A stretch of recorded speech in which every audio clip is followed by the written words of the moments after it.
सदाशिवसमारम्भां शङ्कराचार्यमध्यमामस्मदाचार्यपर्यन्तां वन्दे श्रुतिस्मृतिपुराणानामालयं करुणालयं नमामि भगवत्पादं शङ्करं लोकशङ्करं शङ्करं शङ्कराचार्यं केशवं बादरायणं सूत्रभाष्यकृतौ वन्दे भगवन्तौ पुनः पुनः ईश्वरो गुरुरात्मेति मूर्तिभेदविभागिने व्योमवद्व्याप्तदेहाय दक्षिणामूर्तये नमः। श्रीचिद्घनगणेशाय नमो मह्यं सुखनित्यं सुप्रकाशं व्यापकं नामरूपयोः अधिष्ठानं बुद्धिबोध्यं बुद्धेर्दृक्यत्वनिर्मलम् अपारं सर्ववेदान्तवेद्यं प्रत्यक्परं महा तदेव अन्नमत्तोऽन्यति मे निश्चितामतिः।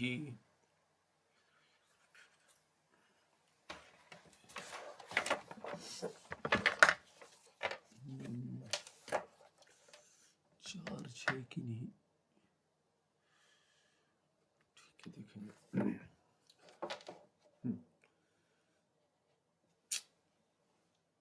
It's getting foggy.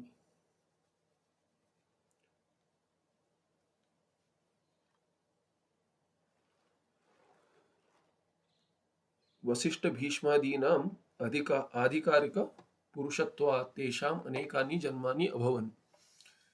तो यहाँ कह रहे हैं कि ये संदर्भ में कह दिया कि प्रारब्ध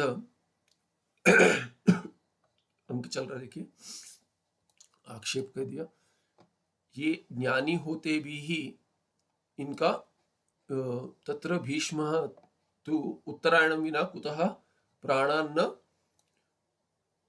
जहौ इति चेत। तो ये आधिकारिक पुरुष जो है वो क्या करते हैं कि वो दक्षिणायन उत्तरायण इत्यादि देखते हैं। क्यों? क्योंकि लोक संग्रह के लिए। उनके लिए क्या है कि ज्ञानी के लिए कोई मुक्ति के लिए कोई समय देश काल नियम नहीं है, किंतु बाकियों के लाभ के लिए वो नियम का पालन करते हैं ऐसे। तो यहाँ कह दिया कि वशिष्ठ भीष्मादीनाम आधिकारिक पुरुषत्वात्, क्योंकि वो आधिकारिक पुरुष है इसीलिए क्या तेषाम अनेकानि जन्मानि अभवन, अनेकानि जन्मानि। तो वो दूसरे के उद्धार के लिए अधिक जन्म भी ले सकते हैं, जैसे अवतार लेते हैं वैसे। आधिकारिक पुरुषाणाम एक कल्प पर्यंतम प्रारब्धम अवतिष्ठते। तो इनका प्रारब्ध कैसे रहता है? कहते हैं एक कल्प तक रहता है। एक कल्प तक माने कितने जन्म होंगे? तो कितने सारे युग, ऐसे एक कल्प तक उनका जन्म संभव है, कह रहे। अंतरेण कल्प अवसानम ते न तेषाम विदेह मोक्षो भवति। तो उनकी विदेह मुक्ति कब तक नहीं होती? तो कहते हैं कल्प जब तक समाप्त नहीं होता तब तक वो कार्य में व्यस्त रहेंगे और लोक संग्रह के लिए कार्य करते रहेंगे। तो ये वशिष्ठ भीष्म इत्यादि का उदाहरण दे दिया। आगे कहते हैं कल्पांतराल काले एव तेषाम अनेकानि जन्मानि इच्छावशात् जायन्ते। और कहते हैं दूसरे कल्प में यदि उनकी इच्छा होगी तो ले सकते हैं। इच्छा माने इच्छावशात् माने और कुछ किसी का उद्धार करना हो इत्यादि, तो ज्ञान में बाधा नहीं आती, ऐसे कह दिया। पहले निर्णय लिया था कि जो आधिकारिक पुरुष छोड़कर बाकी जो है उनका क्या होगा कि ज्ञान अंतिम जन्म में उत्पन्न होगा, ऐसे कह दिया। यहाँ पे जो आधिकारिक पुरुष है उनका भेद करते कि इनका एक कल्प तक प्रारब्ध रहता है। ऐसा नहीं कि वो जो हमने देखा था अधिक से अधिक 7 जन्म तक का संभव है करके कह दिया था पहले, यदि आपको स्मरण है, ये आया था। 3 जन्म का जड़ भरत का उदाहरण दिए थे, वैसे कहते 7 जन्म तक हो सकता है। पर ये आधिकारिक पुरुष जो है जैसे कि अवतार है वैसे ही इनका भी क्या है कि कोई संबंध नहीं रहता शरीर से, और प्रारब्ध एक कल्प तक संभव है, शरीर भिन्न भिन्न आते रहेंगे। और कल्पांतर काल में भी क्या है कि अंतराल काले एवं तेषाम अनेकानि जन्मानि इच्छावशात् जायन्ते। तो इच्छा होने से, क्योंकि इच्छा माने कैसे कि आधिकारिक पुरुष होने से अवतार की जैसे इच्छा होती है वैसे इनकी इच्छा होगी, ऐसे कह दिया। तथापि तो इनका ज्ञान बाधित रहेगा क्या? कहते तथापि आत्मस्वरूपे जन्म मरणादित्व भ्रांति ही न तेषाम संभवति। किंतु उनको आत्मस्वरूप में, अपने आत्मा के स्वरूप में जन्म मरण आदि इत्यादि, जन्म हो गया मेरा, मरण आएगा, ऐसे भ्रांति नहीं होती, तो मुक्त ही रहते। न तेषाम संभवति तस्मात् जीवन मुक्ता एव थे। इसीलिए वो शरीर में होते हुए जीवन मुक्त है, एक शरीर में नहीं, पूरे कल्प में भी यदि भिन्न भिन्न शरीर लेंगे तो भी जीवन मुक्ता ही होंगे। तेषां व्यवहार सर्वोपि परोपदेश निमित्त है। तो लोक संग्रह के लिए, परोपदेश निमित्त के लिए ही उनका जन्म होता है, और पूरा व्यवहार भी जीवन भर जो व्यवहार है वो उसी के लिए, परोपदेश के लिए, लोक संग्रह के लिए। ज्ञानी नाम व्यवहार नान्य कोपी नियम अस्ति। तो ये ज्ञानी में जैसा नियम नहीं है, वैसे वो ज्ञानी होने से उनको भी कोई नियम नहीं है। तो व्यवहार में ऐसे करे नहीं करे, तो भिन्न भिन्न व्यवहार देखे गए भीष्म इत्यादि का। जैसे ब्रह्मचार्य का व्रत लेना, और उससे ही पूरा हस्तिनापुर जैसे उसमें जो भी बैठा उनकी सेवा करना, माने श्रद्धा पूर्वक, अधर्म हो तो भी करना, ये सब क्या है कि ये इसमें कोई नियम नहीं बना सकते, ऐसे कह दिया उन्होंने। अनेन एव अभिप्रायेण तत्वदृष्टेः देहपाते देशकाल आसनादीनाम अन्यतमद अपि न उक्तम। तो ये देखिए यहाँ पे कह दिया कि पहले आया था ये कि जो तत्वदृष्टि है देश काल आदि अनपेक्ष देहपात। तो तत्वदृष्टि का देहपात कैसे हुआ? कहते हैं कि देश काल कोई उसमें कोई नियम नहीं है, कहीं भी हो जाए, क्योंकि वो ज्ञानी है। तो यहाँ पे उस पर जो आक्षेप हुआ था उसका समाधान कर कर ये कहते हैं यहीं पर, हाँ, तत्वदृष्टि है देहपाते देश काल आसनादि नाम। कोई देश, कोई काल या इस आसन में ऐसे कोई नियम नहीं है कि कैसे देह का पात हो, विदेह मुक्ति कैसे हो। न उक्तम, कोई भी अन्यतमदपि, माने देश का भी नहीं है, काल का भी नहीं है, आसन का भी नहीं है। अन्यतम माने इन तीनों में से या आदि में से जितने हैं अधिक, इनमें से एक भी नियम कोई बताया नहीं है, ऐसा नियम होना चाहिए। देश तत्व दृष्टि के लिए नहीं बताया, जिसकी ज्ञान से मुक्ति हो गई। अभी कहते हैं अदृष्टि जो था वो दूसरा मध्यम अधिकारी, उसके बारे में कहते हैं 491 में, अदृष्टि है देश कालादि अपेक्षा देहपात। तो देहपात में अदृष्टि जो उपासना कर रहा है, मध्यम अधिकारी है, इसे ज्ञान उत्पन्न नहीं हुआ, इसीलिए क्या है, इसको देश काल आदि अपेक्षा है देहपात के लिए। कहाँ देह छोड़े, काल किस काल में, और किस आसन में इत्यादि, क्योंकि उपासक है। द्वितीय शिष्य तो अदृष्टि ही, ये अदृष्टि दूसरा शिष्य है तीन में से। गंगा तीरे एव शुभ स्थाने एकांते सुपवित्रे च सुपवित्रे सुष्टु पवित्रे च देशे ब्रह्मध्यानेन त्यक्त्वा स्वं देहं प्रागुक्तेन उत्तरायण मार्गेण ब्रह्मलोकं गत्वा क्रमेण ब्रह्मीभूय निरतिशयम आनंद अवाप। तो ये जो तत्वदृष्टि है ये तो मध्यम अधिकारी है, इसीलिए क्या कह दिया, इसने क्या किया, ये गंगा तीर ऐसे उस शुभ स्थान में, तो इसीलिए कहते हैं कि महात्मा क्या है कि गंगा तट छोड़कर नहीं जाते। तो ऊपर जाएंगे, ठंड होगी तो ऊपर जाएंगे, और अब ठंड होगी तो नीचे आएंगे, पर गंगा तीर नहीं छोड़ते। बहुत सारे महात्मा ऐसे करते हैं, कहते गंगा तीर नहीं छोड़ना है। तो यही है दृष्टि, क्या है कि गंगा पवित्र है इत्यादि। और गंगा जी ऐसे नहीं कोई नर्मदा कहेगा, परिक्रम करते रहते हैं, चलते रहते हैं बहुत वर्षों तक, धीरे धीरे धीरे परिक्रम करते रहते हैं। वैसे 3 वर्ष का नियम है, 3 वर्ष 3 महीने इत्यादि कहते हैं, कोई जल्दी भी कर लेता है। फिर क्या है कि फिर कहते हैं कि नहीं धीरे करेंगे और अच्छा काम करेगा अंतःकरण पे इत्यादि।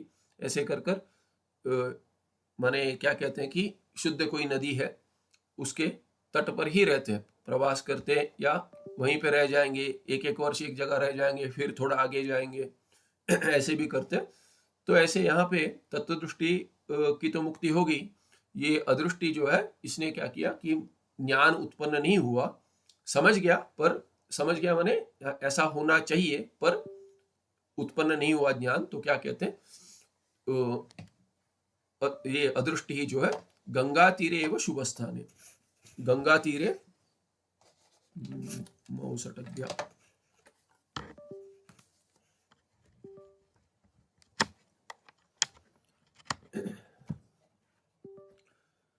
तो कहते हैं गंगा तीरे एवं शुभ स्थाने एकांते सुपवित्रे च देशे ब्रह्म ध्यान न त्यक्त्वा। स्वम देहम, अपना देह कहाँ छोड़ा, कहते हैं कि गंगा तीर में शुभ स्थान में, और कोई भी ले सकते, एव लिखा पर दूसरा भी ले सकते, एकांते, और ऐसे नहीं भीड़ भाड़ में, एकांत में जाकर जो पवित्र देश है वहां पे ब्रह्म ध्यान त्यक्त्वा, ब्रह्म ध्यान, ब्रह्म उपासन कर रहा था, उससे क्या है कि अपना देह छोड़ दिया उसने, करते करते ही ध्यान में ही अपना शरीर त्याग दिया।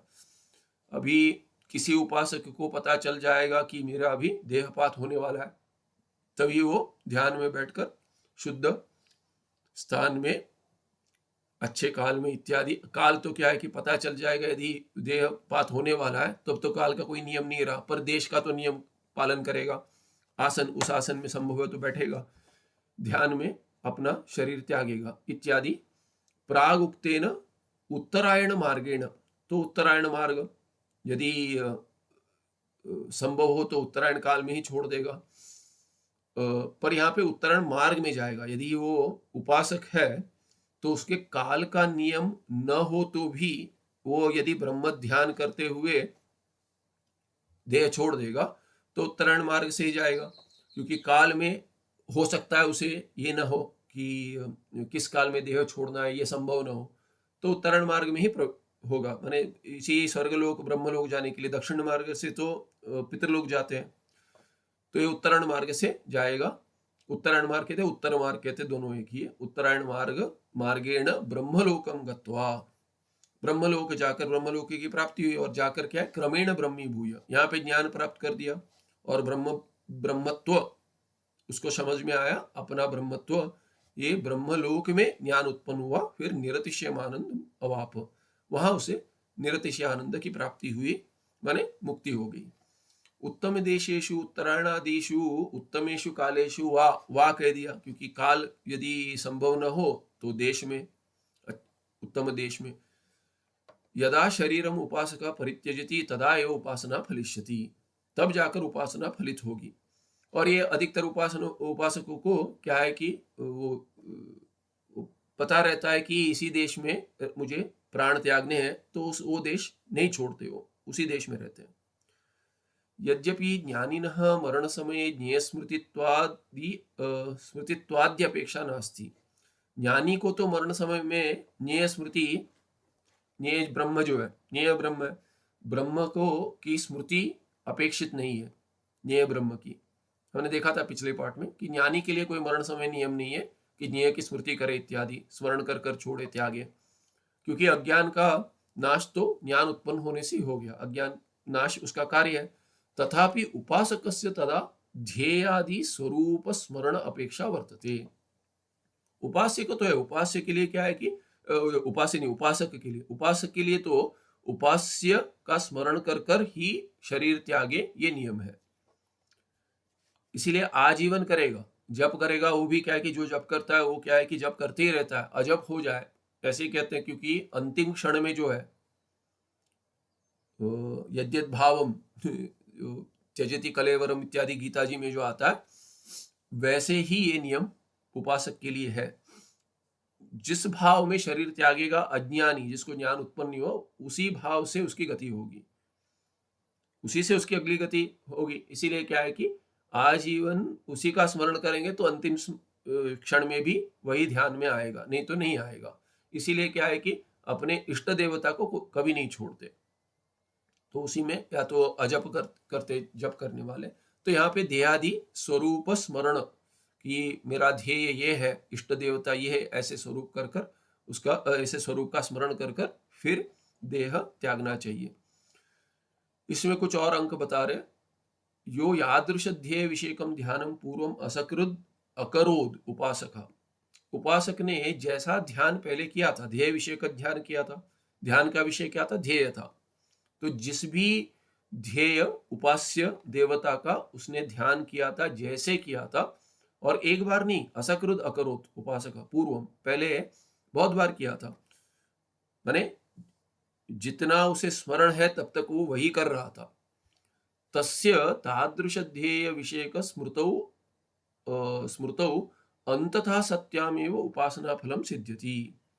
तो तस्य तादृश ध्येय विषयक स्मृतौ, जब ही वो वैसी स्मृति फिर लाकर ध्यान करेगा अंतकाल में भी, अंततः, तो तभी भी स्मृतौ सत्यामेव, अंततः, अंततः माने अंतकाल में, ये अन्वय करेंगे, तस्य अंततः, उस उपासक का अंत में क्या है, तादृश ध्येय विषयक स्मृतौ सत्यामेव, वैसी स्मृति जब होगी ध्येय विषयक माने अपने उपास्य देवता का स्मरण करेगा, तभी जाकर उपासना फलम सिद्ध्यति एव, तब वैसे होने से ही प्राप्त होगा, नहीं तो नहीं होगा। क्योंकि अंत में क्या है कि कहेंगे कि इतना सब कर दिया, अंत में छोड़ दिया। देखिए कुछ तो फल मिलेगा। उपासना का फल क्या है कि वो अंतिम जो फल है ना, माने जो सबसे उत्कृष्ट फल है, वो भले ही ना मिले, फिर भी पुण्य की प्राप्ति तो होगी। तो इसलिए उपासना का फल जो है कि इष्ट देवता प्राप्ति, देवता लोक प्राप्ति इत्यादि, वो सब ना हो पाए, अंतिम में भी उसने त्याग दिया तो, पर पुण्य तो मिलेगा, अधोगति नहीं होगी। यथा उपासकस्य अंतकाले ध्येय स्मृति ही अपेक्षते, तथा ध्येय ब्रह्म प्राप्ते पंचम तरंग उक्त मार्ग चिंतनम अपि अपेक्षते। तो मार्ग, किस मार्ग से जाना है, इसका चिंतन भी उसे करना है।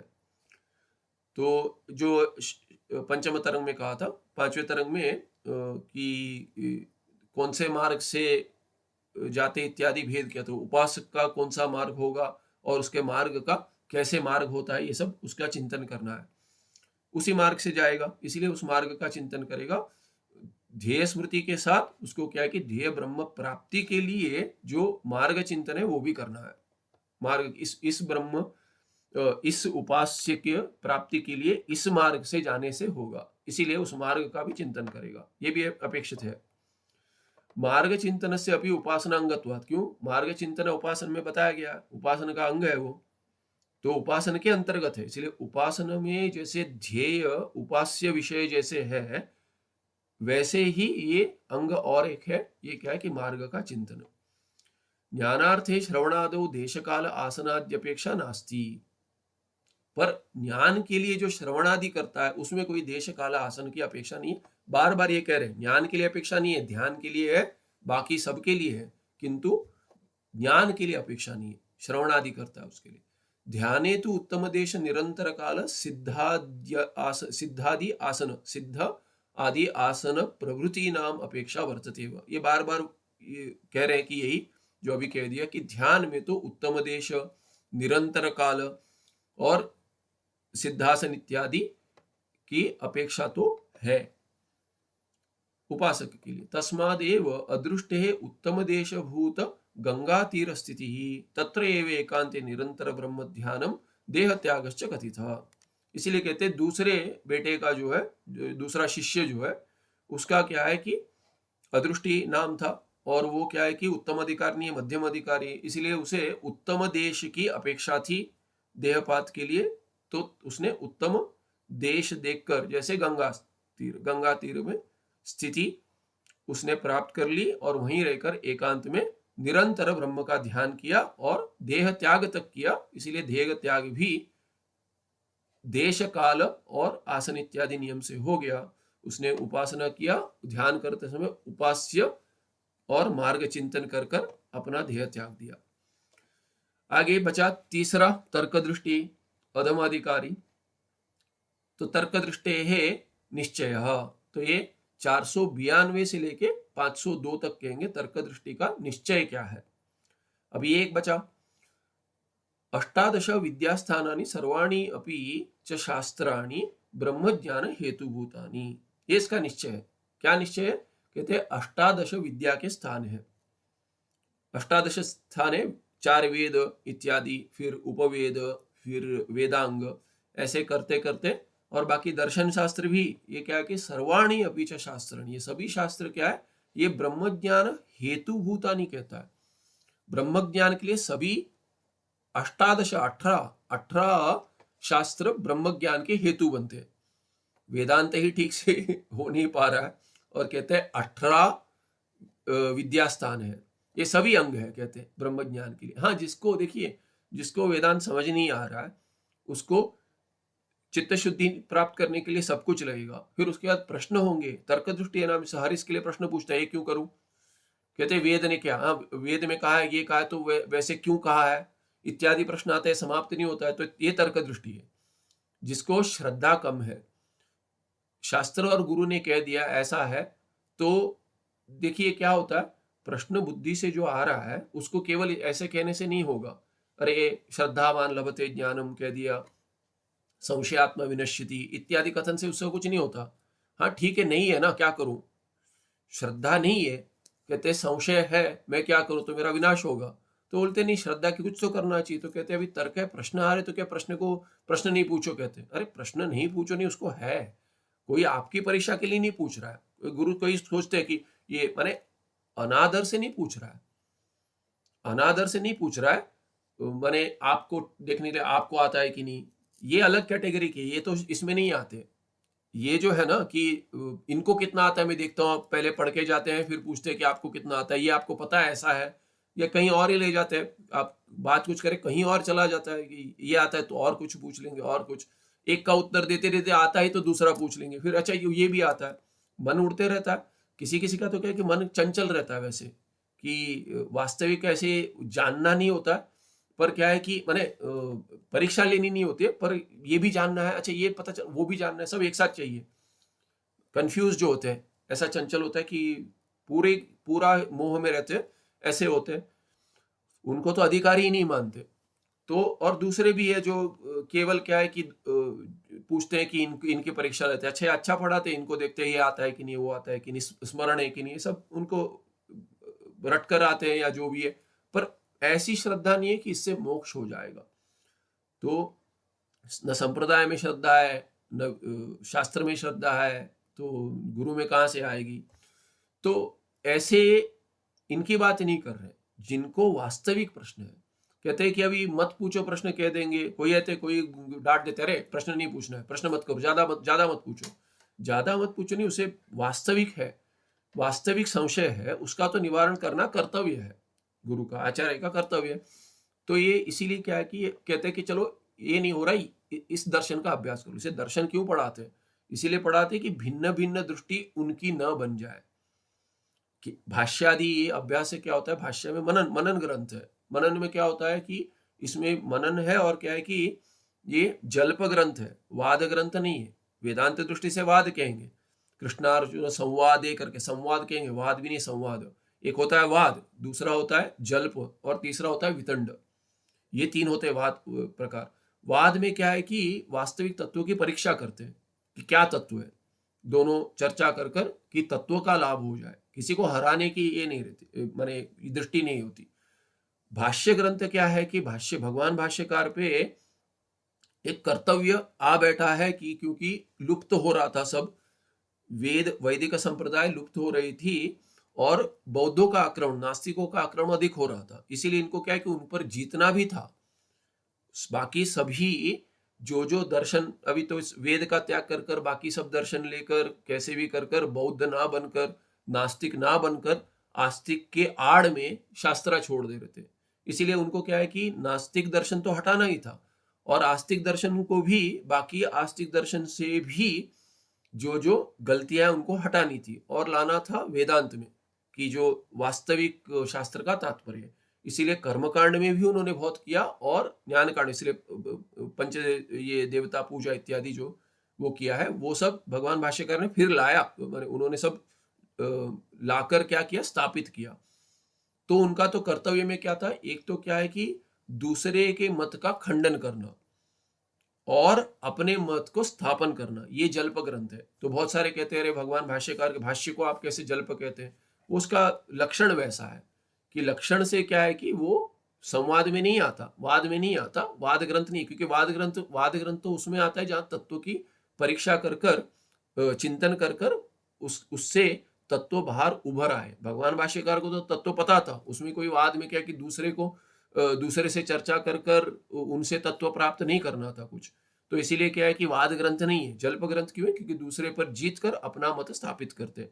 वितरण में तो क्या है कि अपना मत स्थापित करना कुछ नहीं है, आपने कहा इसीलिए गलत है, बस हो गया, ये वितंड ग्रंथ होता है। बाकी करते हैं, जैसे अभी खंडन खंड खाद्य है, प्रस्थानत्रय के बाद बृहत प्रस्थानत्रय जो आता है, प्रस्थानत्रय में तो उपनिषद, भगवत गीता और ब्रह्मसूत्र आता है। उसके बाद वाद ग्रंथ में आते हैं तीन, जिसको बृहत प्रस्थानत्रय कहते हैं, अद्वैत सिद्धि, चित्सुकी और खंडन खंड खाद्य। खंडन खंड खाद्य जो है उसको तो वितंड ग्रंथ मानते हैं। क्यों वितंड है, क्योंकि उसमें जो आक्षेप जो है ना, वो वितंडियों का आक्षेप है, सब वो अद्वैत ये ठीक नहीं है, वो ठीक नहीं है, क्यों आपने कहा इसलिए ठीक नहीं है, ऐसा जो पक्ष है ना, उनको अपना मत स्थापन नहीं करना है, आप पर आक्रमण करना है। तो अद्वैती पे जो आक्रमण करते हैं उनको उनकी भाषा में ही उत्तर देते हैं, नहीं नहीं आपका ये गलत है, तो वितंड ग्रंथ कहते हैं उनको।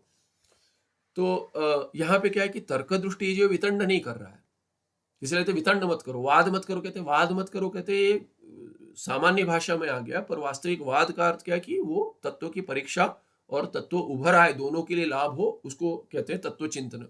वो जो है ये तर्क दृष्टि जो है ना, वो क्या कर रहा है, उसको प्रश्न है, उसको चाहिए मुक्ति, इसीलिए वो प्रश्न उठा रहा है। अभी वो जो प्रश्न उठा रहा है उसको अभी श्रद्धा यदि कम हो या मंदा हो बुद्धि इत्यादि से क्या है कि उसको संशय अधिक आ रहा है।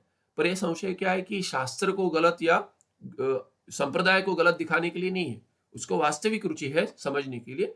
तो क्या है कि यदि वेदांत समझ रहा है तो उपासना करो, उपासना कर पा रहा तो कर, इसका तो मन भटक रहा है, उपासना कहां से करेगा। ये मध्यम अधिकारी तो उपासना की योग्यता रखता है, अधम अधिकारी जो है ना उसे उपासना भी संभव नहीं है, इसलिए कहते चलो तुम नाम स्मरण करो, जप करो, अपना कर्म करो। ये उसमें भी क्यों करूं, क्यों करूं, कर देता है पर क्यों करूं, मन नहीं लग रहा, उसमें भी कर रहा है पर वो नहीं हो पा रहा है उससे।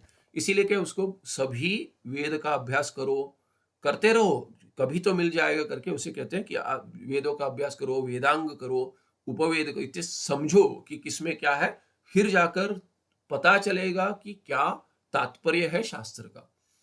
तो इसीलिए क्या कहते हैं, अष्टादश जो है 18 इसका अभ्यास इसने किया, अष्टादश 18 विद्यास्थान जो है सभी क्या है, सभी शास्त्र ब्रह्म ज्ञान के हेतु है, ऐसे कह दिया इसने। अब ये तृतीय शिष्यस्तु तर्क दृष्टि गुरुमुखाद उपदेशम प्राप्य, इसने गुरुमुख से उपदेश प्राप्त किया, और उसके बाद क्या, स्व अवगत विषय शास्त्रांतर विरोध परिहाराय निखिल शास्त्र अभिप्राय विचार्य इत्थम निश्चिकाय। एक क्षण,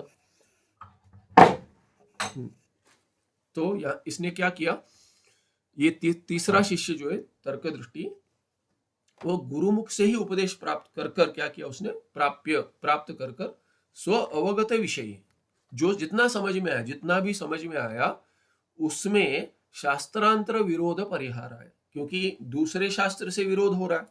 ब्रह्म सूत्र में द्वितीय अध्याय अविरोध अध्याय, कहते अरे तर्क ऐसे कहता है, तर्क से तो ऐसे लगता है, फिर कहते हैं कि तर्क से ऐसा लगता है, और ये तो सांख्य कुछ और कहते हैं, वहां पे तो द्वैत की चर्चा होती है, क्योंकि ये कहते हैं कि यहाँ पे भिन्न भिन्न मार्ग है करके कोई कह देगा, तो कोई बौद्धों का कथन करेगा, तो वो तो फिर भी चलिए कि नास्तिक ग्रंथ है, पर ये आस्तिक ग्रंथों में तार्किक कहते हैं, योगी कहते हैं कि समाधि से प्राप्त हो जाएगा, बिना समाधि के प्राप्त नहीं होगा, और समाधि एक ही है, अष्टांग योग से प्राप्त हो जाएगा मुक्ति। सांख्य कहेंगे पुरुष और प्रकृति भिन्न है, जीव नाना है, पुरुष असंग होते हुए भी क्या है कि भोगता है, और आप आनंद का भोग करो, तो उसमें वो जो समझाएंगे उसमें योगी जाकर ध्यान कर कर उसको सिद्ध करेंगे, कैवल्य प्राप्ति कह देंगे, तो उससे मुक्ति हो जाएगी इत्यादि कथन है। तार्किक कहते हैं कि ये परमाणु से बना है, तार्किक माने न्याय वैशेषिक, तो ये विज्ञान भी ऐसे ही कहता है, तो विज्ञान के जिन्होंने अभ्यास किया वो भी कहेंगे नहीं तो ये ठीक लग रहा है, तर्क वाला ठीक लग रहा है, तो कहते हैं ठीक है करके देख लो। और इतना ही नहीं, बहुत कुछ है, तंत्रादि है, तो यहाँ पे कहते हैं स्व अवगत विषय शास्त्रांतर विरोध परिहाराय, तो अविरोध अध्याय में भी, दूसरे अध्याय में भगवान व्यासाचार्य जो है, जो सूत्रकार कहते हैं, उन्होंने क्या किया, उन्होंने बाकी जो शास्त्र है, बाकी जो दर्शन है, उनका आपके समन्वय के साथ विरोध है कि नहीं, जो आशंका उठे उसका निराकरण किया। क्या समन्वय है, पहला समन्वय अध्याय ब्रह्मसूत्र में क्या कहते हैं कि ये सभी शास्त्र का, वेद का तात्पर्य क्या है, तात्पर्य है ब्रह्म में, ऐक्य में, ब्रह्म में। तो ये ब्रह्म में जो तात्पर्य, पहले कहते हैं ब्रह्म में तात्पर्य, बाद में ऐक्य दिखाएंगे, पर सभी वेद जो है, वेद मंत्र, वो कर्म कांड भी क्या है, चित्त शुद्धि द्वारा, और उपासना भी जो है एकाग्रता के द्वारा वो उपनिषद ले जाता है, और ज्ञान कांड की समाप्ति कहाँ होगी, ऐक्य में। तो ये ब्रह्म जगत कारण है, वहां से शुरू करेंगे और समाप्त होगा वो जगत कारण महावाक्य से तुम हो करके, तत्वमसि इत्यादि महावाक्य से। तो ये जो तात्पर्य विषय है उसके पहले ब्रह्म ही तात्पर्य विषय है जगत कारण करके उस पे आक्षेप करते हैं। समन्वय अध्याय में स्थापित कर दिया कि ब्रह्म ही जगत कारण है। और अविरोध अध्याय में जो है कि बाकी कहते हैं परमाणु जगत कारण है, सांख्य कहते हैं प्रधान, सांख्य और योगी कहते हैं कि प्रधान ये जगत कारण है। तो उसका विरोध हो रहा है, उसका विरोध हो रहा है आपके समन्वय से, जो आपने ब्रह्मणी एव तात्पर्यम जो कहा शास्त्रस्य वेद मंत्राणाम सर्वेशाम अपि, उस पे जो तात्पर्य विषय जो है आपने ब्रह्म कह दिया, ये समन्वय बाधित होगा कि नहीं विरोध होने से।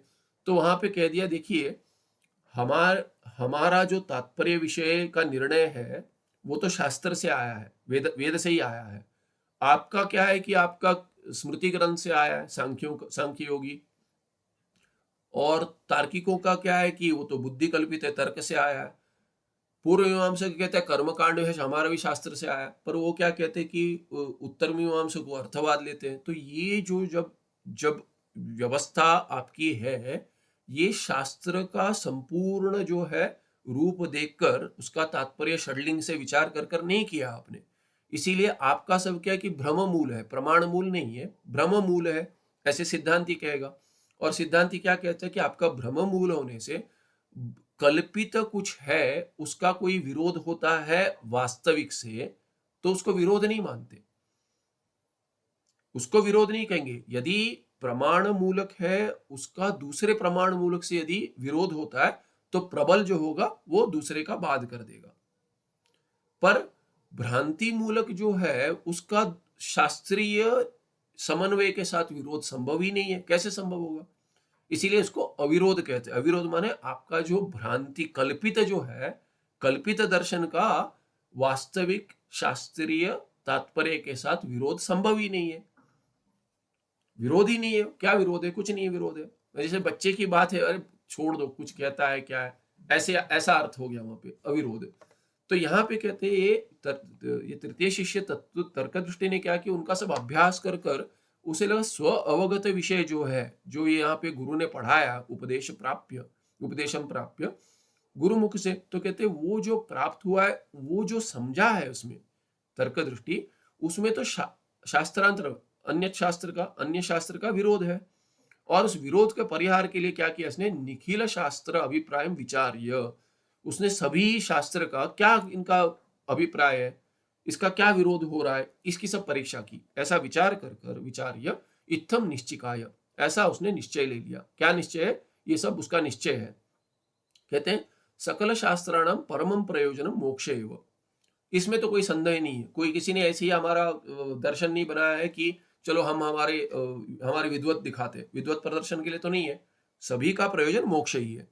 किसी को भी पूछेंगे आप क्या चाहते हैं, दर्शन क्या, तो दर्शन तार्किक भी वही कहेगा, सांख्य योगी और पूर्व मीमांसु भी कहेगा मोक्ष है। मोक्ष की परिभाषा क्या है उसका विचार करने पर समझ में आएगा इनका मोक्ष अनित्य होगा या संभव नहीं होगा इत्यादि। पर प्रयोजन उनका उद्देश्य जो है वो तो वही है, लक्ष्य क्या है? मोक्ष है। तो परम प्रयोजन तो वही है। हाँ, बीच में कुछ बाकी प्रयोजन होगा पर वो नहीं है परम प्रयोजन। अंतिम लक्ष्य क्या है? मोक्ष ही है सभी शास्त्रों का। इतना ही नहीं, आयुर्वेद शास्त्र का भी कहेंगे, काम शास्त्र का भी कहेंगे, सभी का मोक्ष ही लक्ष्य है, आनंद स्वरूप का लक्ष्य है। यहाँ कहते हैं मोक्ष साधन च ज्ञानम एकमेव। पर इसने क्या है कि जो समझ में आया स्वअवगत विषय, उसमें तो इसे समझ में आ गया कि भ्रांति है, ये तो सत्य है प्रपंच में। यदि ये प्रपंच भ्रांति से हो रहा है, प्रपंच में संबंध भी भ्रांति से हुआ, तो छुटकारा तो ज्ञान से ही होगा। इसीलिए मोक्ष साधन च ज्ञानम एकमेव, इतना तो उसने निर्णय ले लिया। उसके आगे, और ये सभी का निखिल शास्त्र का परीक्षा कर कर किया उसने विचार्य तच्च ज्ञानम अद्वय आत्म तत्व निश्चय रूपम। और ये इस ज्ञान का स्वरूप क्या है? कहते हैं कि अद्वय आत्म का अद्वितीय, एकमेव अद्वितीय ब्रह्म मैं हूं, ऐसे आत्म का निश्चय, वही उसका स्वरूप है ज्ञान का। यहाँ पे आत्म तत्व में, यहाँ पे तत्व एक तकार छूट गया, यहाँ पे आत्म तत्व, ये तकार दो होने चाहिए, तत्व तो में एक तकार छूट गया। भेद निश्चयस्तु न यथार्थ ज्ञानम, तो कहते हैं अद्वय आत्मा ये तत्व निश्चय रूप है, उसका स्वरूप है ज्ञान का। तो द्वैत जो है, भेद निश्चय जो बाकियों ने किया, बाकी दार्शनिकों ने, उसकी क्या स्थिति है? तो कहते हैं वो तो यथार्थ ज्ञान नहीं है, माने अयथार्थ ज्ञान है बाकी दर्शनों का। शास्त्राणि अपि निखिलानि साक्षात परंपराया वा ब्रह्म ज्ञान हेतुभूतानि। तो ये कह दिए कि यदि ये भेद निश्चय करने वाले जो दर्शन है वो यथार्थ ज्ञान मूलक नहीं है, अयथार्थ ज्ञान मूलक है, भ्रम मूलक है, तब वो कैसे ब्रह्म ज्ञान के लिए हेतु बनेगा? जो आप पहले निर्णय ले लिया था उसने कि सभी शास्त्र ब्रह्म ज्ञान के लिए हेतु बनते हैं, कैसे? तो निराकरण द्वारा भी बनेंगे। कहते हैं शास्त्राण, क्योंकि ये संशय आपका ना बन जाए। देखिए, यदि अद्वैत समझ में नहीं आ रहा है तो द्वैत का अभ्यास कर कर उसमें जो आक्षेप है ना, ये थोड़ा थोड़ा भी अद्वैत समझ में आ रहा है तो भी कि पर क्या है कि द्वैत शास्त्र का कैसे निर्णय हुआ यदि ये समझ नहीं आया ना, तब क्या होगा कि वो अपने संशय बन सकते हैं। इसीलिए उन संशयों का अभ्यास और उनका निराकरण करना चाहिए, जो भगवान भाष्यकार कहते हैं वही देख रहे थे हम, जल्प ग्रंथ। तो ये आपका संशय न बन जाए, आप दूसरे दार्शनिक न बन जाए, इसीलिए उनका तात्पर्य लेकर उसका खंडन करते हैं। कैसे खंडन करते हैं? शास्त्र दृष्टि से, अपने दर्शन से। तो यहां पे कहते हैं शास्त्राणी अपनी निखिलानी, सभी शास्त्र जो है, निखिलानी अपनी शास्त्राणी, सभी शास्त्र जो है वो साक्षात या परंपरा से ब्रह्म ज्ञान के हेतु बनते हैं। कहते हैं संस्कृता वैखरी वाणी अष्टादश प्रस्थान रूपा वर्तते। तो इसमें ये सभी शास्त्र क्या है? तो कहते हैं ये संस्कृता वैखरी वाणी, तो ये शब्द रूप में ही सब निर्मित हो गए दर्शन। तो कहते हैं ये सब वैखरी, वैखरी में यहाँ पे टिप्पण है, ये अष्टादश प्रस्थान रूप वर्तते। तो ये वैखरी वाणी जो है ये संस्कृत कितने प्रकार की है? अष्टादश प्रस्थान बने हैं उनके 18। तो ये वैखरी, तो वैखरी में कहते हैं ये माने स्पष्ट उच्चारण जो हुआ है। तो ये कहते हैं 4 भेद होते, परा पश्यंती मध्यमा वैखरी चौथी, ये पहले भी आया था, जिनको नहीं पता है, परा पश्यंती मध्यमा वैखरी च। वैखरी क्या है कि जो हम बात करते हैं, मध्यमा दूसरे को सुनाई नहीं देता, ऐसे धीरे धीरे पीछे जाकर ये मन में चलता है पश्यंती, और परा ये जो ऋषि को जो दृष्टि होती है इत्यादि दर्शन कहते हैं, जो वेद मंत्र का दृष्टा इत्यादि परा कहते हैं।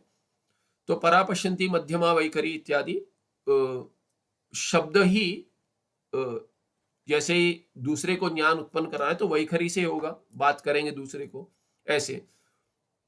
इति चत्रसः वाचः, तो स्त्रीलिंग है इसलिए चत्रसः, 4 प्रकार के वाक है, वाणी। तत्र वैखरी परश्रवण योग्य आकारादि वर्णात्मना अभिव्यक्ति भवति। आकारादि ने अकारादि होगा ये। तो ये तत्र वैखरी परश्रवण योग्य, संधि तो ठीक है आकार, पर मैंने आकार पढ़ा, अकार होगा ये। योग्य अकारादि वर्ण, अकारादि अ आ ई इत्यादि क ख ग घ ऐसे जो ये वर्ण है, इस वर्ण से होगा। परश्रवण योग्य तो तब होगा जब ये वर्ण का उच्चारण करेंगे। मन में कहूंगा तो आपके, या तो धीमे बात करूंगा सुनाई नहीं देगा तो नहीं होगा। तो इसलिए परश्रवण योग्य आकार जो लेती है वाणी, उसको क्या कहेंगे? वैखरी। उसका स्वरूप क्या किया? अकार आदि, ये अकार आदि वर्णात्मना, वही उसका स्वरूप है। ऐसे अभिव्यक्ति भवती, ये वैखरी अभिव्यक्ति होती है, दूसरे को समझ में सुनाई दे ऐसे, परश्रवण योग्य। तो ये कहते हैं ऐसे कितने हैं? तो कहते हैं कि ऐसे अष्टादश है, 18 है। क्या क्या है 18? तत्र कहते हैं कानिचित शास्त्राणी कर्म प्रतिपादिकानी, कर्म का प्रतिपादन करते, कानिचित विषय सुख उपाय प्रतिपादिकानी। तो कहते हैं प्रतिपादन कोई बताते कि विषय सुख अधिक कैसे प्राप्त करें, तो उसका क्या है कि प्रतिपादन करने वाले वो दूसरे माने दूसरे स्तर के ग्रंथ है। तीसरे क्या है? कानिचित ब्रह्म अन्य देवता उपासना बोधकानी। तो कहते हैं कि ये क्या है कि भिन्न भिन्न देवता के उपासना बताते, ब्रह्म से भिन्न कहते हैं कि ब्रह्म की वो भी ज्ञान ही देगा, इसीलिए वो नहीं, उससे भिन्न करके कहते हैं। धन्यवाद। तो ये कानिचित ब्रह्म अन्य देवता उपासना बोधकानी शास्त्राणी, जो वैखरी वाणी वैसी जो है, और कानिचित क्या है? ज्ञान हेतु भूतानी, कुछ क्या है कि ज्ञान के लिए हेतु बनती है। तो ऐसे अष्टादश स्थान ग्रंथ है। अष्टादश स्थान माने अष्टादश स्थान वाले ग्रंथ है, ये 18 स्थान वाले ग्रंथ है। अभी कहते तत्रापि न्याय सांख्यादि शास्त्राणि भेद ज्ञानमेव यथार्थम कथयन्ति। अभी इनमें से क्या है कि ये ज्ञान हेतु भूत शास्त्र जो है वो केवल वेदांत नहीं है। तत्रापि माने ज्ञान हेतु भूत शास्त्र जो है वो बाकी दर्शन भी है। तो कहते हैं न्याय सांख्यादि शास्त्र जो है ना वो भी ज्ञान हेतु भूत है, पर कैसे ज्ञान देते हैं? भेद ज्ञान में वो यथार्थम कथयन्ति। यही यथार्थ है, भेद ज्ञान, यही द्वैत है, यही है। तो ईश्वर और तुम में भेद है, जीव जीव में भेद है इत्यादि कथन करते हैं। तदेवं सर्वेषां शास्त्राणां यद्यपि अद्वैत ब्रह्म बोधकत्वं न संभवति तथापि। तो कहते हैं तदेवं, अभी यदि ऐसे भेद ज्ञान वाले भी ज्ञान हेतुभूत शास्त्र है, वो तो शास्त्र जो है उन शास्त्रों का सर्वेषां शास्त्राणाम यद्यपि अद्वैत ब्रह्म बोधकत्व न संभवती, अद्वैत बोधन तो नहीं कराएंगे, फिर भी ज्ञान हेतु तो बनते हैं। अभी अभी कहा था तर्क दृष्टि का क्या निर्णय था कि ब्रह्म ज्ञान के लिए हेतु बनते हैं। ब्रह्म ज्ञान के लिए हेतु कैसे बनेंगे? यदि ये द्वैत बोधन कराते हैं, पादन कराते हैं, द्वैत का बोधन कराते हैं, द्वैत ज्ञान उत्पन्न कराते हैं, तो ब्रह्म जो अद्वैत है उसके ज्ञान के लिए कैसे हेतु बनेंगे उत्पन्न होने के लिए? फिर तथापि, फिर भी क्या हो, सकल शास्त्र प्रणेतारः सर्वज्ञः कृपालवश्च। यहाँ पे कहते हैं जैसे बेनिफिट ऑफ डाउट कहते हैं ना, तो ये कहते हैं शास्त्र के जो प्रणेता है ना ये सब उनको ज्ञानी मान के चलेंगे। यदि ज्ञानी मानकर चलेंगे तो उनको अद्वैत ज्ञान हुआ था ऐसा ही मानना पड़ेगा। उनके ग्रंथ अद्वैत बोधन कराते हैं कि नहीं ये अभी तो देख के पता चलता है कि नहीं कराते, पर तो पर उन्होंने जो सूत्र का निर्माण किया था वो सूत्र तो क्लिष्ट है। जैसे योग सूत्र भी है, उसके ऊपर भी अद्वैत व्याख्या भी है, योग सूत्र पर अद्वैत व्याख्या भी है, और तर्क का प्रयोजन तो अद्वैती भी मानते हैं, वाद ग्रंथ में भी मनन में भी मानते हैं।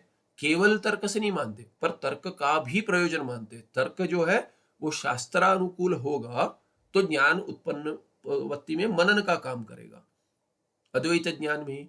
और तर्क यदि शुष्क तर्क होगा या कुतर्क होगा तो वो ज्ञान उत्पत्ति नहीं कराएगा, अद्वैत ज्ञान उत्पत्ति नहीं कराएगा।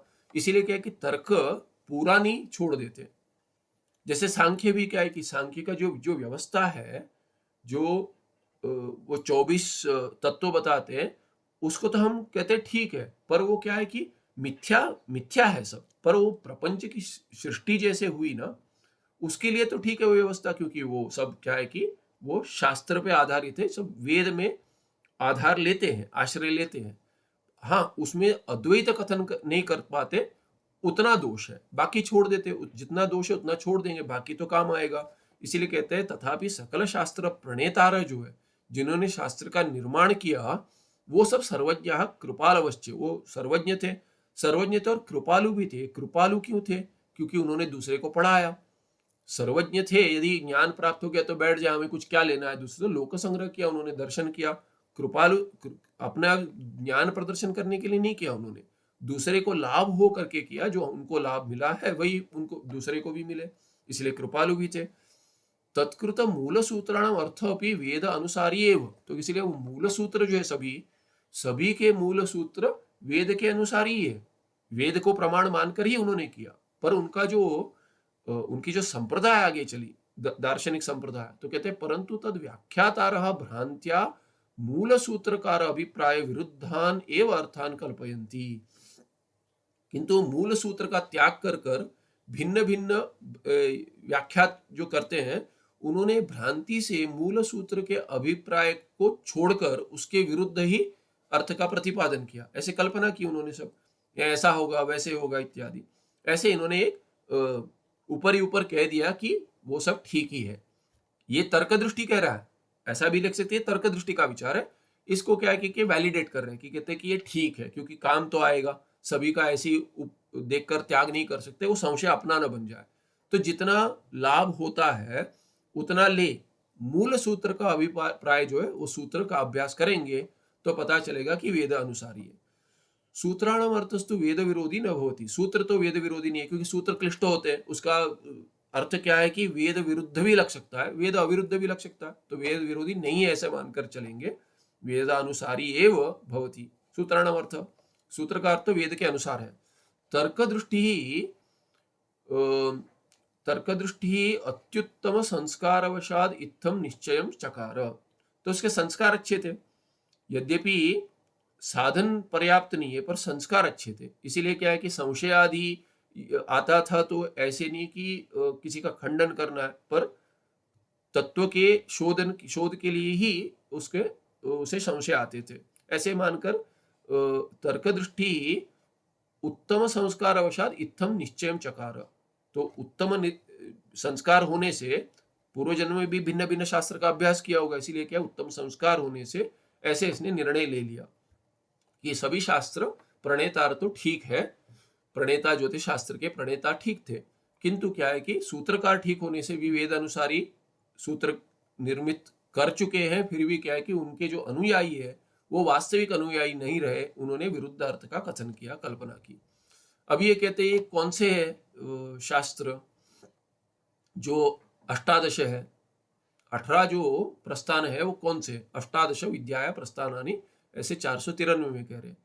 कहते वेदास चत्वार, 4 हो गए वेद, ऋग्वेद यजुर्वेद अथर्ववेद सामवेद अथर्ववेद, फिर उपवेदास चत्वार, फिर उपवेद है, आगे बताएंगे, उपवेद 4 हो गए, 4 4 8, फिर कहते हैं वेदांगानी 6, तो हो गए 14, फिर कहते हैं पुराण न्याय मीमांसा धर्मशास्त्राणि चत्वारि च इति एवं वैखरी वाणी संस्कृत भाषा रूप है। संस्कृत भाषा में जो वैखरी वाणी है जिससे शास्त्र निर्मित हुए, भिन्न भिन्न, इन्होंने तो भिन्न भिन्न भाषाएं भिन्न भिन्न किए, किंतु ये संस्कृत भाषा में इतने हैं।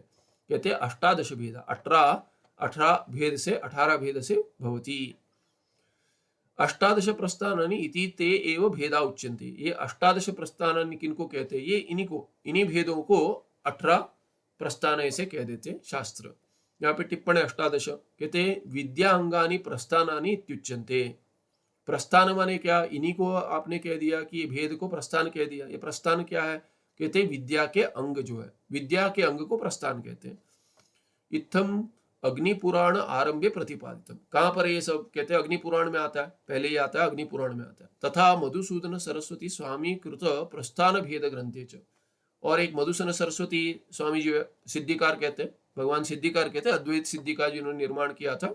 ये एक अभी हमने देखा कि जो बृहत प्रस्थान में है वाद ग्रंथ है, अद्वैत का स्थापन किया, पुनर्स्थापन कैसे, आक्षेप हटाकर, जो तर्क लेकर जो द्वैतियों ने आक्षेप किया है, द्वैती माने द्वैत वेदांती, वास्तविक ये सब क्या है कि तार्किक नहीं थे, पर तर्क का अभ्यास कर कर ये द्वैत वेदांत जो है उन्होंने, और बाकी जो द्वैती है वेदांती मानते हैं अपने आप को, उन्होंने जो अद्वैत का खंडन का प्रयास किया, उसके उत्तर में इन्होंने तर्क शैली में ही, वाद ग्रंथ की शैली में उत्तर दिया, तो इनको सिद्धिकार भी कहते हैं। मधुसूदन सरस्वती, इन्होंने ये गीता जी पे भी बहुत सुंदर व्याख्या है, गूढ़ार्थ दीपिका, तो इन्होंने क्या है कि एक प्रस्थान भेद करके ग्रंथ बनाया, उसमें भी इसका प्रतिपादन किया है। तो आगे कहते हैं ये क्या है, 4 वेद इत्यादि, तो कहते हैं 494 में कहते हैं चतुर्णामपि वेदानाम ब्रह्मज्ञाने एव तात्पर्य, चारों वेदों का तात्पर्य तो ब्रह्मज्ञान में। ये तो वेदांती पहले भी कह चुका है, हमने देखा है, बार बार हम देखते हैं कि सभी वेद क्या है कि वेदों के शाखा है। अभी बताएंगे कि कैसे ये ब्रह्मज्ञान में तात्पर्य है। तो कहते हैं ऋग्वेद यजुर्वेद सामवेद अथर्ववेद इति वेदाश्च चत्वारः स्पष्टम, ऐसे 4 वेद है। इस पर टिप्पण है, देखिए एक टिप्पण है, ये एक देख लेते हैं, लंबा टिप्पण है पर ऊपर ही ऊपर देख लेते हैं, एक एक शब्द में नहीं जाएंगे, पर अर्थ सरल है, देखा हुआ है, पता है ये। ऋग्वेदे कहते हैं कि यहाँ पे 21 है तो 22 शाखा कहते हैं, यजुर्वेदे 108 109 शाखा कहते हैं, सामवेदे 1000 शाखा है, अथर्ववेदे 50 शाखा कहते हैं, शाखा या शाश्वानी शाखा होना चाहिए, ख होना चाहिए स्वनी। तो कहते हैं इतने, ये सब मिला के कितने, कहते हैं 1180 शाखा बनते हैं, 1180 शाखा।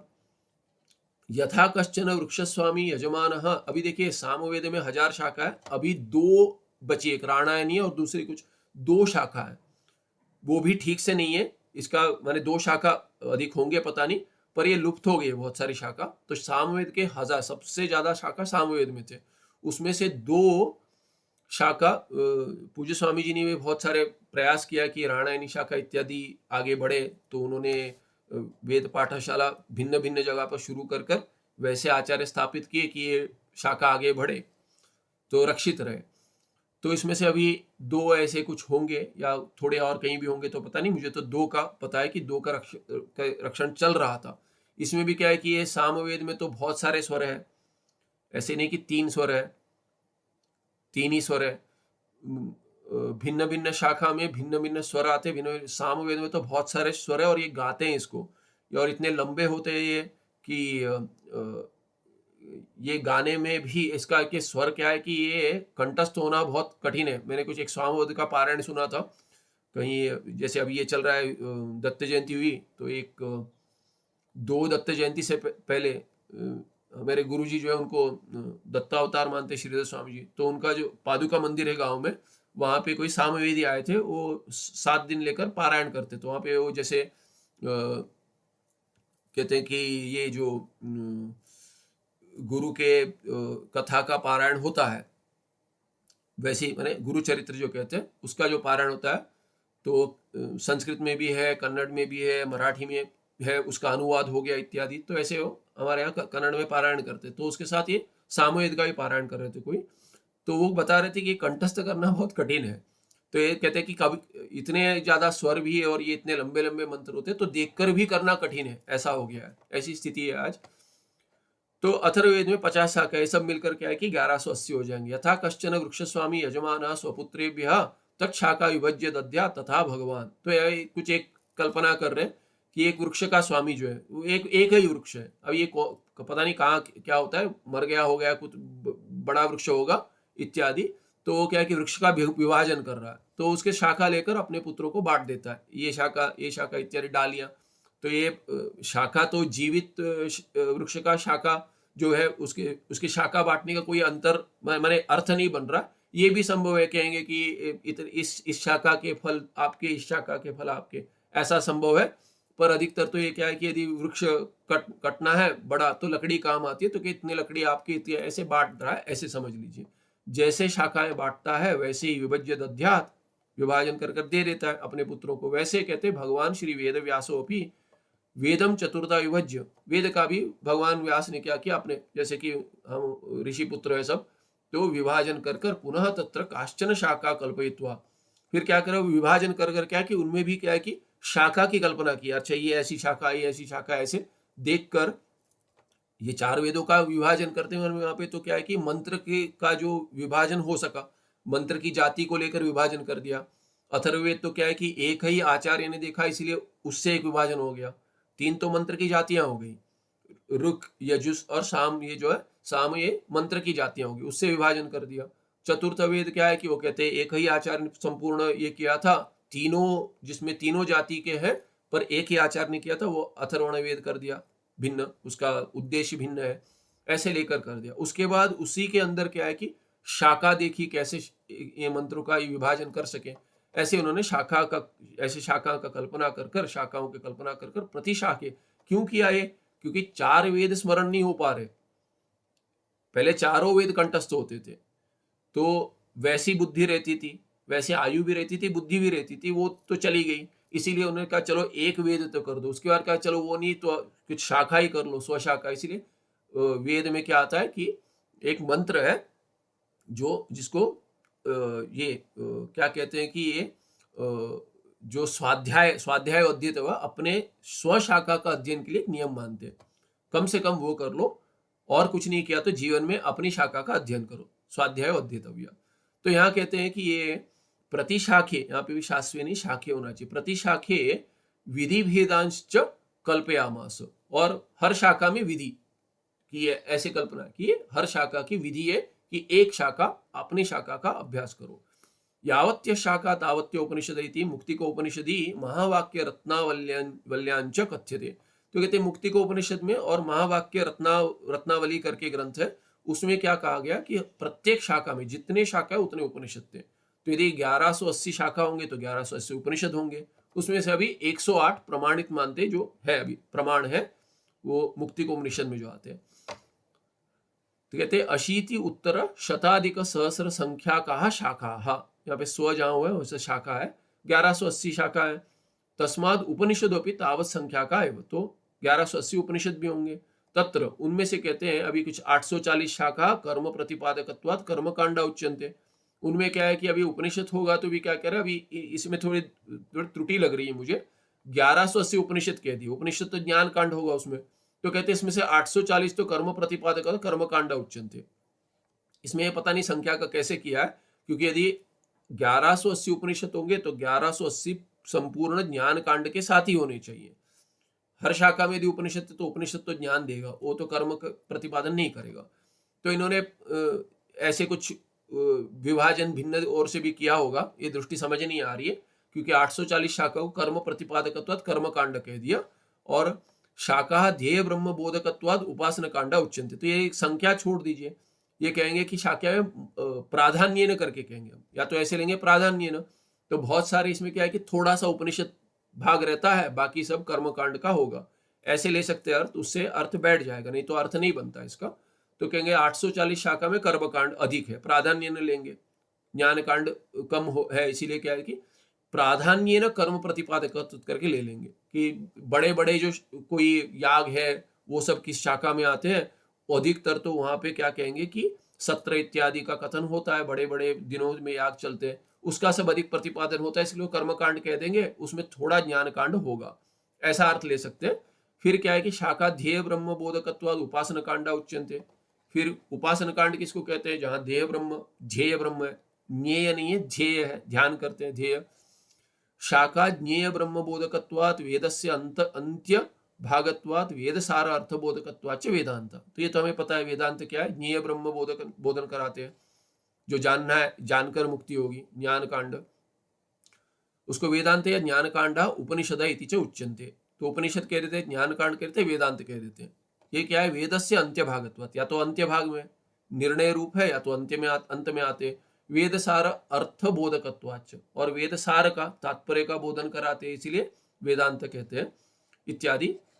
तत्रापि अष्टोत्तर शतोपनिषत्सु अपि, तो ये अभी अष्टोत्तर शत, तो ये 108 उपनिषद जो है ना, उसमें तो ये अभी मुक्तिका का मंत्र है, दशोपनिषद का इत्यादि, बाकी जगह भी आता है उसका कथन करते हैं। ये प्रसिद्ध मंत्र है क्रम के लिए भी। ईशकेन कट प्रश्न मुंड मांडुक्य तित्तिरी ऐतरेंच छांदोग्यम बृहदारण्यकम दश या तथा करके है पाठभेद, दशोपनिषद मुख्या, ये किस क्रम से, ईशकेन इत्यादि, ये प्रसिद्ध मंत्र है। 10 उपनिषदें मुख्य मानते हैं, इसी पर भगवान भाष्यकार ने इसी क्रम से भाष्य लिखा, ऐसे कहते हैं। तत्र ऐतरीय उपनिषद ऋग्वेद गता, ऐतरीय तो ऋग्वेद में आता है, ईश बृहदारण्य की, ईशवासी उपनिषद और बृहदारण्य के शुक्ल यजुर्वेद गते, शुक्ल यजुर्वेद में आते हैं।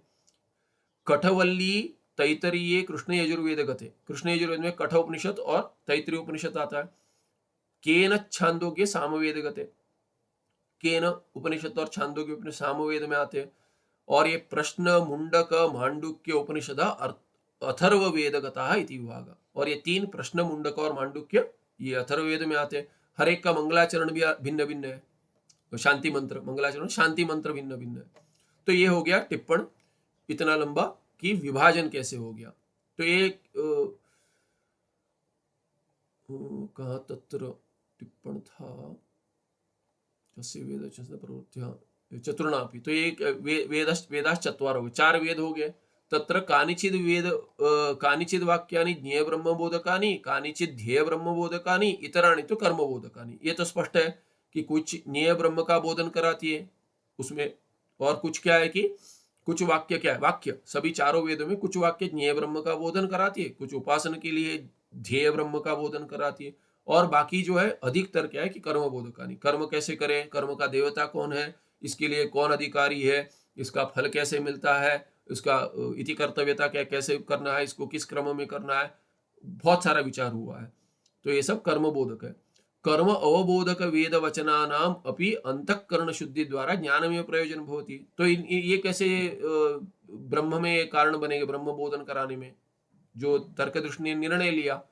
तो कहते हैं कर्म अवबोधक वेद वचनानाम अपि, कर्म का जो बोधन कराते हैं वो भी क्या है कि कर्म कर कर अंतःकरण शुद्धि हो जाए, यही उनका तात्पर्य है। इसलिए अंतःकरण शुद्धि द्वारा ज्ञान में प्रयोजन भवति, परंपरा से साधन बनते हैं, अंतःकरण शुद्धि देते हैं जिसके बिना ज्ञान उत्पन्न नहीं होगा। इसीलिए क्या है, साधन चतुष्टय संपत्ति उत्पन्न कराने में काम आते हैं परंपरा से, इसीलिए इनको माना गया है ज्ञान का प्रयोजन। कस्यापि वेद वचनस्य न प्रवृत्तो अभिप्राय, कहते हैं ये कोई भी वेद वचन जो है प्रवृत्ति में उनका अभिप्राय नहीं है, ये करो करके नहीं है, ये कर कर चित्त शुद्धि प्राप्त कर कर ज्ञान से मोक्ष प्राप्त कर लो, ये अभिप्राय है। किंतु स्वाभाविक निषिद्ध कर्म प्रवृत्ति निरोध एवं अभिप्राय। तो कहते हैं तो फिर ये ऐसे करो करके कथन विधि करके क्यों मानते हैं? तो कहते हैं विधि क्या है ना, यदि ये त्रिकाल संध्या अग्निहोत्र इत्यादि नहीं करेगा तो क्या करेगा, तो स्वाभाविक प्रवृत्ति होगी। स्वाभाविक प्रवृत्ति क्या है? इंस्टिंक्चुअल। प्राणी है, प्राणी जैसा है, मनुष्य भी प्राणी है, प्राणी का ही व्यापार करेगा। क्या करेगा? तो कहते हैं अपने लाभ के लिए जो चाहिए वो करेगा, दूसरे के लाभ की चिंता नहीं करेगा। तो स्वाभाविक क्या है? निषिद्ध कर्म प्रवृत्ति होगी। क्या करो क्या नहीं करो यदि शास्त्र नहीं बताए तो क्या करेगा? ये जो मन में यथेष्टा चेष्टा करेगा, जो अच्छा लगता है ले लो, जो बुरा लगता है छोड़ दो। तो इच्छा से ही काम करेगा जैसे प्राणी करता है, उनमें कोई नियम नहीं है, तो उनमें कोई पुण्य पाप उत्पन्न नहीं होता है। पर मनुष्य के लिए पुण्य पाप उत्पन्न होता है, कर्म में अधिकार है, बुद्धि दी है भगवान ने। इसीलिए क्या है कि स्वाभाविक निषिद्ध जो कर्म प्रवृत्ति है स्वाभाविक होती है। सोते रहो, जागना नहीं, है स्वाभाविक प्रवृत्ति है, वहां से शुरू होता है। भूख लगी तो खाना है, जो मिले जैसा मिले जितना चाहिए खा लो, ये ऐसा होगा। ऐसे प्रवृत्ति ना हो, इसीलिए कहते कोई क्या कह देता है, देखिए सभी जो रिलीजन्स है इसी की बात करते हैं, इसी की बात नहीं करते। वो आपका कॉन्शियंस अलाउ करे इत्यादि कह देते हैं। अंतरात्मा क्या कहती है करके, अंतरात्मा सबका है, सबकी एक नहीं कहती। जो शुद्ध है उनका विचार में लगता है कि सबकी अंतरात्मा ऐसी ही कहती, नहीं कहती है। चोर को क्या चोरी ठीक लगती है, उसको ठीक लगती है, उसे कोई कहेगा नहीं वो मन में वो रात को कैसे सोता है, अरे बहुत अच्छे घोड़े बेच के सोते हैं, बहुत सारे चोर अच्छा है सोते हैं। तो हर एक के लिए नियम नहीं बना सकते कि ये धर्म सबके लिए एक है, नहीं है एक। सबके लिए एक होता तो धर्म की परिभाषा क्या है? धर्म वो है जो वेद से प्रतिपादित है, और कोई धर्म नहीं है, क्योंकि ईश्वर का वचन है। बाकी इसीलिए क्या है कि कोई किसी भगवान जैसे किसी की चिंता मैंने ये विचार कर लेते हैं, ऐसे कोई जैसे हमारे ऋषि है, हमारे ऋषियों ने तो वेद का मंत्र का निर्माण नहीं किया है। बाकी मानते उन्हें वो निर्माता है, मानते रिवील्ड भी कह रहे थे, रिवील्ड वर्ड इत्यादि, पर वो सब सीमित है। आप देखेंगे तो यहाँ से प्रेरित होकर भी बहुत सारे कपोल कल्पित है। और इसीलिए क्या है कि वो भी लेकर चलिए कुछ तो सुधार करने का प्रयास कर रहे हैं, बाकी भी ऐसा नहीं कहेंगे कि सभी व्यर्थ है, वो सुधार करने को, उनके सुधार करने का प्रयास कर रहे। क्यों कर रहे वो भी? यदि सबकी प्रवृत्ति और सभी में वो कॉन्शियस फैक्टर होता कि ये ठीक है ये नहीं है, तो आपको कोई बाकी भी कोई ये नहीं लगते आपको रिलीजन में, बाकी कोई है उनके सेंट्स नहीं लगते जो मानते हैं कि ऐसे कोई पुण्यात्मा थे, महात्मा थे, ऐसे इनकी अपेक्षा नहीं थी। तो इसीलिए बाकियों का जो कहते हैं ये ठीक नहीं है, ये तो क्या है कि मनुष्य तो क्या है कि वो प्राणी ही है। आप देखेंगे जो असंस्कृत है, हाँ कहीं एक्सेप्शन हो जाते, पूर्व संस्कार, इसलिए हम पुनर्जन्म मानते हैं, पूर्व संस्कार मानते हैं। यदि नहीं मानेंगे, देखेंगे आपकी आचरण वैसा ही होता है जैसे प्राणी का होता है। तो सामान्य धर्म और मोक्ष छोड़कर अर्थ और काम में ही प्रवृत्ति होती है। इसीलिए आज देखेंगे तो आज जिन्होंने धर्म छोड़ दिया है अधिकतर तो ऐसे ही है। सोशल मीडिया देख लीजिए, न्यूज़पेपर देख लीजिए, कुछ भी देख लीजिए, मीडिया देख लीजिए, टीवी, सब जगह यही है कथन कि यथेष्ट चेष्टा, जैसा चाहिए वैसे कर कर, कुछ भी कर कर मेरा लाभ हो जाए। इसीलिए कहते हैं कि ये अंदर कॉन्शियंस इत्यादि ये है, धर्म सबके लिए कुछ नहीं है। धर्म आपको इसीलिए है क्योंकि यदि वेद वचन प्रवृत्ति नहीं कराएगा, अभिप्राय वो नहीं होते भी क्यों कराते? क्योंकि प्रवृत्ति में अभिप्राय नहीं है कि स्वाभाविक निषिद्ध कर्म प्रवृत्ति का निरोध हो जाए, ये अभिप्राय है। यदि ये अच्छा काम नहीं करेगा तो बुरा ही करेगा। मनुष्य का स्वभाव है, अच्छा काम यदि नहीं करेगा तो चुपचाप बैठने वालों में से कम है, वैसे कम है। तो idle mind is devil's workshop जो कहते हैं ये लागू होता है यहाँ पे। तस्माद आभिचारादि कर्म प्रतिपादक अथर्व वेदस्य अपि निवृत्तयो तात्पर्यम। तो कहते पर ये अथर्ववेद तो आभिचारिक, आभिचारिक माने दूसरे को मार दो, शेन आदि याग जो बताते हैं, दूसरे को मारने का जो ऐसा भी कर्म है कि शत्रु मारक कहते हैं, मारक प्रयोग करेंगे। तो दूसरे को मार देते हैं। ये सब ये अथर्ववेद में आता है। उसका क्या कहते हैं, वहां पे भी बात तो प्रवृत्ति करा रही है, यहाँ पे भी क्या है कि यहाँ शत्रु को जो मारना है, ये कैसे मारना है, जैसे मन में आए वैसे मत मार दो, इसलिए उससे हटा रहे हैं। और थोड़ा समय देते हैं, सामग्री इकट्ठा करेगा, कुछ करेगा, बड़ा याग करेगा, छिपकर करेगा, सबके सामने नहीं करेगा, इत्यादि करने में थोड़ा हो सकता है क्रोध शांत हो जाए। ये भी विचार है, पहले देखा था हमने। तो इतना ये शत्रु संवर्त्य इति द्वेषवशाद यह गरदाने व अग्निदाहे व प्रवर्तते, कि किसी को जला दो या मार दो, काट दो इत्यादि, ऐसे शत्रु को करने में माने वहां पे प्रवृत्त होता है। तम शत्रु मारण प्रवृत्ति व्यावर्तयितुम, ऐसे मारने से उससे प्रवृत्ति हटा दे, निरोध में ही तात्पर्य। इसीलिए अभिचारक कर्म रूपा शेन यागादय कथिता, इसीलिए शेन यागादित्य कहा गया कि इसको अभिचारिक कर्म कहते हैं। शत्रु संहारे निमित्त भूतम कर्म अभिचार इत्युच्यते, कि जो निमित्त होता है शत्रु के संहार में, मारने में, उसको अभिचार कहते हैं, ऐसा कर्म कहते हैं। ईदृशम कर्म शेन याग इत्युच्यते, इसको शेन याग भी कहते हैं। शेन याग कर्तव्यता बोधक वेद वचनानाम अपि, तो ये कर्तव्य कहते हैं, शेन याग करो ऐसे विधि होती है, तो कहते हैं विधि नहीं है, ये कर्तव्यता बोधन जो कराता है कि शेन याग, उसको उसका क्या अर्थ है, शत्रुवध काम शेनेन अभिचरण यजेत, ऐसे जो विधि है, शत्रुवध काम किसके लिए कह रहे यजेत, किसको विधि करके विधि रूप में प्रतीत हो रही है, शत्रुवध कामी जो है, जो शत्रुवध करना चाहता है, इच्छा है उसको कि मैं शत्रु को मार दूं, वो शेनेन अभिचरण, शेन याग से अभिचार कर्म कर कर याग करे, अभिचार याग करे।